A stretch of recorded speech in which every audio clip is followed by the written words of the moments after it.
મારા માલિકની નજર હંમેશા મારા પર રહેતી હતી અને હું જ્યારે પણ તેને ઘરે ઘરકામ કરવા જતી હોય ત્યારે પણ તે હંમેશા મને જોયા કરતા હતા.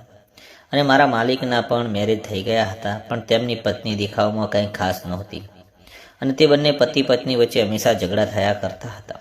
અને એક દિવસ તો માલિકે મને સાબિત કરી દીધું કે હું માલકીન કરતાં વધારે સુંદર છું અને દેખાવડી છું.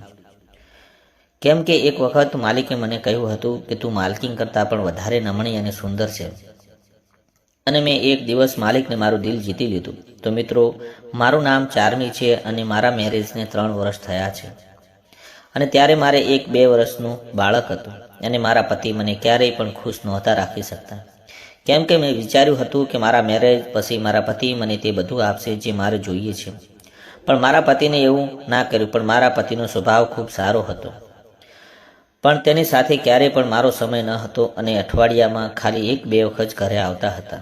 બાકીના 4 દિવસ તે બહાર રહેતા હતા. એટલે મારે ઘરે એકલા જ રહેવું પડતું હતું અને મારી સાસુ પણ અમારી સાથે જ રહેતી હતી.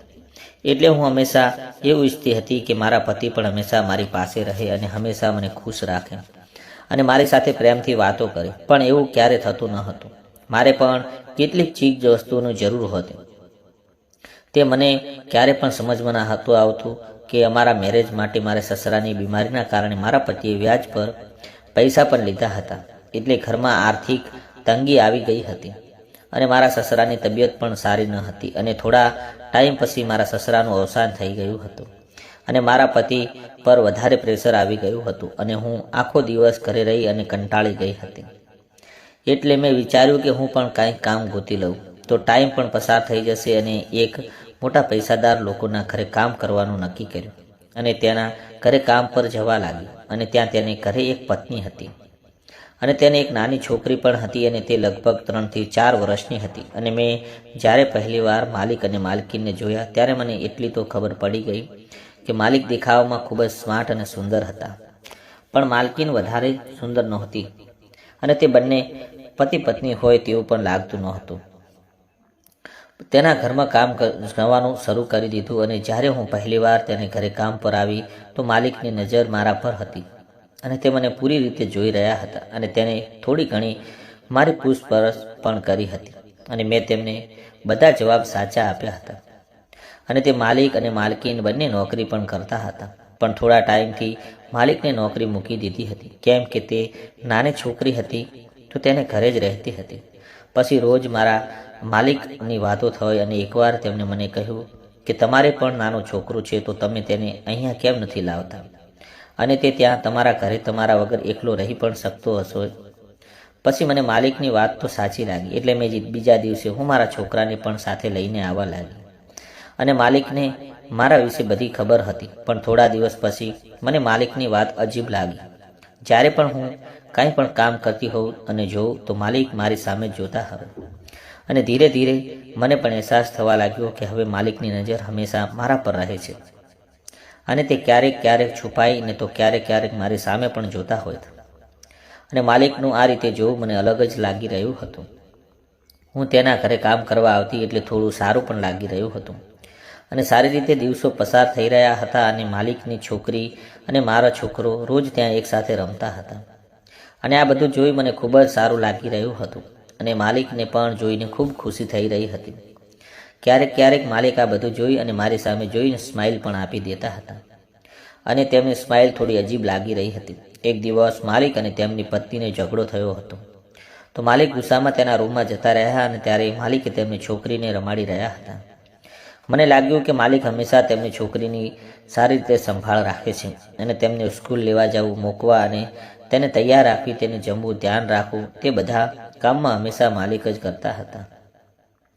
અને પણ તેમની સાથે વાત કરવાની ખૂબ જ સારું લાગતું હતું, કેમ કે તેને બોલવાની અને વાત કરવાની સ્ટાઇલ કેટલી મસ્ત હતી. પણ મને નહોતું સમજાતું કે માલિકના દિલમાં શું છે. અને જ્યારે પણ હું મારી ઘરે આવતી ત્યારે મને હંમેશા મારા પતિની કમી મહેસૂસ થતી હતી. તેનું હર વખતે મારી પાસે ન હોવું મને ખૂબ જ દુઃખ અને નારાજગી આપતું હતું. અને રાતે તો મને મારા પતિની ખૂબ યાદ આવતી હતી, કેમ કે આખો દિવસ તો હું માલિકના ઘરે કામ કરવા માટે જ રહેતી હતી, પણ રાતે મને મારા પતિની કમી મહેસૂસ થતી હતી. પણ સવારે જ્યારે હું માલિકના ઘરે કામ કરવા જતી ત્યારે મને ખૂબ સારું લાગવા લાગ્યું હતું, કેમ કે ત્યાં માલિક અને તેમની પત્ની સાથે વાતો પણ થતી હતી. ક્યારેક ક્યારેક માલિક મારી સાથે વાતો કરતા અને મને ખૂબ જ અલગ અંદાજથી જોતા હતા અને મને પણ તે ક્યારેક ક્યારેક સારું પણ લાગતું હતું. પછી એક દિવસ હું નવી સાડી પહેરી અને સિમ્પલ મેકઅપ કરી અને કામ પર આવી ગઈ હતી. તે સમયે માલિક તેના રૂમમાં હતા અને માલકીન ત્યાં બહાર જ હતા અને તે મને જોતા રહી ગયા. તેમણે મને કહ્યું કે આજે તું ખૂબ જ સુંદર લાગે છે, અને ત્યારે પણ મને ખૂબ જ શરમ આવવા લાગી હતી. એટલે મેં થોડી સ્માઇલ આપી અને પછી હું મારા કામમાં તે ઘરની અંદર જતી રહી હતી અને પાછળ ફરીને જોયું તો માલિક હજી પણ મને જોઈને નિહાળી રહ્યા હતા. મને પણ હવે માલિક સાથેની વાતો કરવાનું સારું લાગવા લાગ્યું હતું, કેમ કે મારે પણ કોઈ વ્યક્તિની જરૂર હતી જે મારી સાથે વાતો કરે અને હસી મજાક કરે અને મારી વાતોને પણ સમજે. અને માલિક પણ મારી સાથે હંમેશાની તેવી જ રીતે વર્તતા હતા. અને ક્યારેક ક્યારેક માલિક અને માલકીન વચ્ચે ઝઘડો થઈ જતો તો ક્યારેક માલિક અને તેમની કહાની પણ સાંભળતા હતા. હું તેમને સમજાવતી તો સારી રીતે ધ્યાનથી પણ સાંભળતા, અને માલિક ક્યારેક પણ તે છોકરીને માટે કોઈ પણ ચીજ લઈ આવતા તો ત્યારે છોકરા માટે પણ લઈને આવતા હતા. પછીથી કોઈ રમકડા હોય કે કોઈ કપડાં હોય કે પછી રોજ મારો છોકરો અને માલિકની છોકરી આખો દિવસ સાથે જ રમતા હતા અને હું અને માલિક આ જોઈ ખૂબ જ ખુશ થતા હતા. અને થોડા દિવસોમાં આવું ચાલતું રહ્યું અને હવે હું માલિક પર ખૂબ નજીક આવી ગયા હતા. હવે અમે બંને એકબીજાને બધું જ વાત પણ કરતા હતા. મને એવું લાગતું હતું કે માલિક મારા નહીં પણ મારા એક ખાસ મિત્ર છે.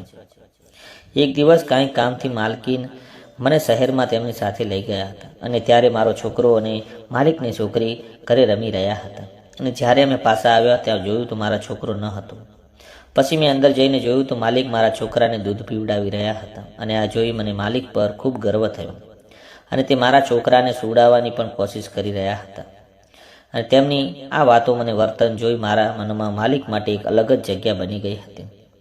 અને ત્યારે માલિક બોલ્યા કે તમારો છોકરો ઓલરેડી રડી રહ્યો હતો અને મને લાગતું હતું કે આને ભૂખ લાગી છે, એટલે હું તેને દૂધની બોટલથી દૂધ પીવડાવવા લાગ્યો અને દૂધ પીવડાવ્યું એટલે તેને આરામથી નિંદર પણ કરવા લાગ્યો. પછી મેં માલિક સામે જોયું અને કહ્યું કે તમે તમારા છોકરાની જેમ જ મારા છોકરાઓને ક્યારે પણ તમે નથી. છોકરી અને મારા છોકરામાં કોઈ પણ ભેદ નથી અને સાથે સાથે સારી રીતે તમે બધાનું ધ્યાન પણ રાખો છો. એટલે માલિક બોલ્યા, મને ખબર છે કે સમય સમય પર બાળકનું ધ્યાન રાખવું ખૂબ જરૂરી છે અને મારી પત્નીને પણ કામ પર ગઈ હોય ત્યારે હું તેને સારી રીતે ધ્યાન રાખું છું. અને જ્યારથી તમારો છોકરો મારી છોકરી સાથે રમે છે તેને ખૂબ જ મજા આવે છે અને તે ખુશ પણ રહે છે. આ જોઈ મને પણ આનંદ થાય છે. અને ત્યારે માલિકે મને થોડા પૈસા આપીને કહ્યું કે છોકરા માટે માર્કેટમાંથી કંઈક સારું ખરીદી લેજો. અને હવે મને માલિકનું ઘર પણ મારું પોતાનું જ ઘર લાગવા લાગ્યું હતું, કેમ કે હું ત્યાં જ રહેતી હતી અને મને ઘરમાં પણ વધારે સારું લાગતું હતું અને માલિકનો પ્રેમ પણ મને મળવા લાગ્યો હતો અને મને ખૂબ જ ખુશ હતા. થોડા ટાઈમમાં ફરીથી હું માં પણ બનવાની હતી અને માલિક મારા બાળકના પપ્પા પણ બનવાના હતા. તો દોસ્તો, તમને આ સ્ટોરી કેવી લાગી? સારી લાગી હોય તો એક લાઈક કે સ્ટોરીને તમારા દોસ્તોને પણ શેર કરી દેજો અને ચેનલને સબસ્ક્રાઈબ કરવાનું તો ભૂલતા જ નહીં.